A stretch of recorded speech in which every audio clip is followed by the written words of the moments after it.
जाओ लाडो, खेद के साथ दूर से ही तुम्हें अंतिम विदाई दे रहा हूं। क्या करता।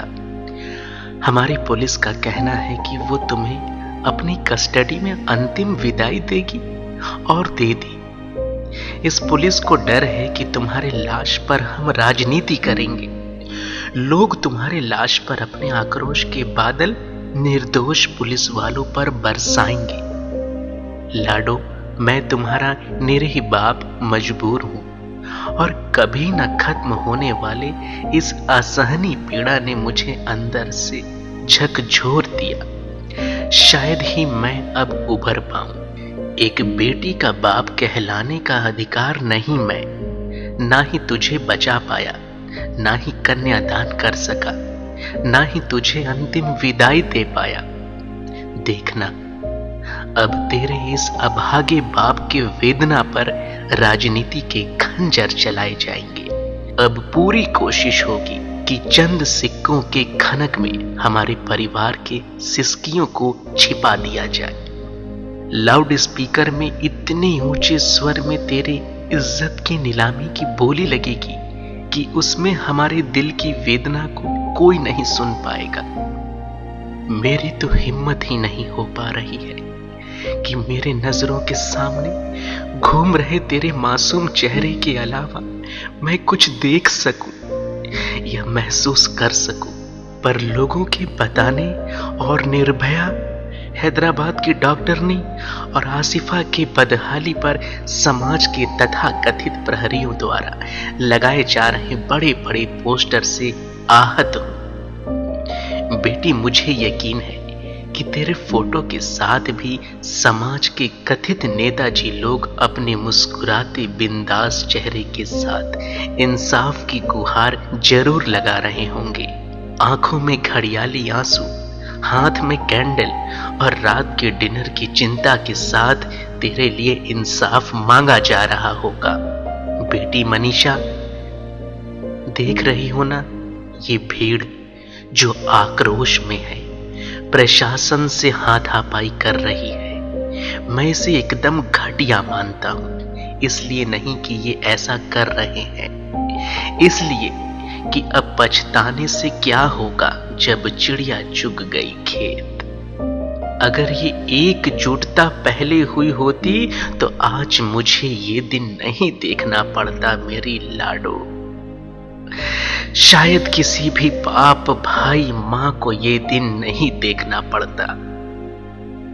जाओ लाडो, बहुत दूर जाना, और मैं भी मन्नतें मांगूंगा कि अगले जन्म में या तो लड़का बनना या फिर किसी और मुल्क में पैदा होना, पर मैं बाप तुम्हारा ही बनना चाहता हूं। जब खेत खलिहान से थक कर आता था तो प्यारी मुस्कान के साथ, पायल के छम छम आवाज के साथ, गुड़ के साथ एक गिलास ठंडा पानी तुम ही पकड़ाते थे। सुकून के उस लम्हों में मैं घंटों की थकान से क्षण भर में उभर जाता था। पर अब तो जाओ लाडो, पुलिस, प्रशासन, नेता, सोच और समाज के साथ साथ मैं भी दोषी हूं, क्योंकि मैं आसिफा की मौत पर चुप रहा। लखनऊ की मासूम बच्ची संस्कृति राय की मौत पर खामोश रहा, और आज ये खामोशी मेरे कानों में चीख चीख कर सवाल कर रही है कि पापा, आप मुझे क्यों नहीं बचा पाए। पर मैं कैसे जवाब दूं बेटा कि आपके साथ साथ मैं किसान भी हूं। मैं सुकून से अनाज उगा सकूं और मुल्क का पेट भर सकूं, इसकी भी चिंता करनी होती है। इस हाड़ तोड़ मेहनत के बदले हम सरकार, माई बाप से बस इतना ही तो उम्मीद करते हैं कि हमारे परिवार पर अनायास मुसीबत ना आए। अब जब मैं खेतों में था तो पुलिस की जिम्मेदारी थी, ना ही वो गांव की सड़कों से लेकर संसद तक में हो रहे तमाम अनैतिक गतिविधियों पर पैनी नजर रखे। मैं क्या करता लाडो, मैं तो बस बेबस बाप था जिसके कंधों को तेरे शादी की जिम्मेदारी की बोझ ने कमजोर कर रखा था, और अब अपने अगल बगल इस शोर में खो गई लाडो की वेदना को खोजना चाह रहा हूँ। मैं तुझ में डूब जाना चाह रहा हूँ, पर ये मीडिया वाले मेरे मुंह में माइक डालकर पूछ रहे हैं कि गैंग रेप करके आपके बेटे की रीढ़ की हड्डी तोड़ दी गई, यहाँ तक कि जुबान काट दी गई। आप कैसा फील कर रहे हैं?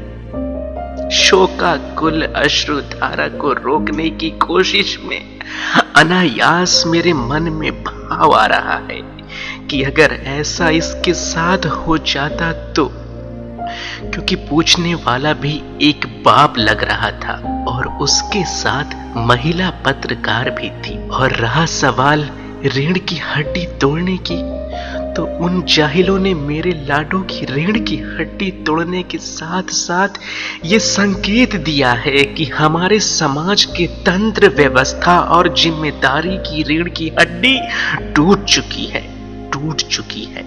जुबान मेरी बेटी का नहीं, बल्कि उन तमाम लोगों की आज कटी है जो किसी भी दुष्कर्म और अपराध को पार्टी लाइन, राजनीति, विचारधारा और जाति मजहब के हिसाब से तय करते हैं, उसके बाद अपनी काली जुबान खोलते हैं। लाडो, ये सब हुआ तेरे साथ है, पर यह संदेश उस मुल्क के लिए है जहां बेबस लोगों के बेबसी पर सिर्फ और सिर्फ घड़ियाली आंसू के साथ अपने स्वार्थ की रोटी सेकी जा रही है। दुख के इस घड़ी में आंसू पूछना तो दूर, पता चला कि कलेक्टर साहब ने ट्विटर से 1-1 रुपए का हिसाब दिया है जो हमारे लाडो के इलाज में लगा था।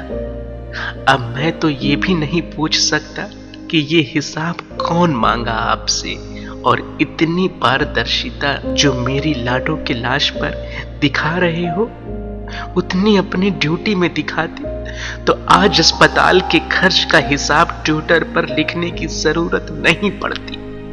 आखिरी बात कि बेटा, मेरी तो दुनिया तू ही थी जो मुझसे जाहिलों ने छीन ली, पर अब एक कदम अकेला तेरे यादों के साथ रहना चाहता हूं। अब मैं किससे कहूं कि ये लामबंदी जो मेरे लाडो के लाश पर किए हो, अगर ये लामबंदी निर्भया के समय से ही किए होते तो किसी राक्षस की हैसियत नहीं होती कि वो किसी के लाडो को उसके बाप से दूर कर देता।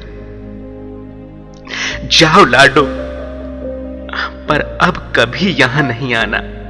मोहब्बत का मुल्क अब जाहिलों का मुल्क बनने की तरफ अग्रसर है। जा लाडो, जा।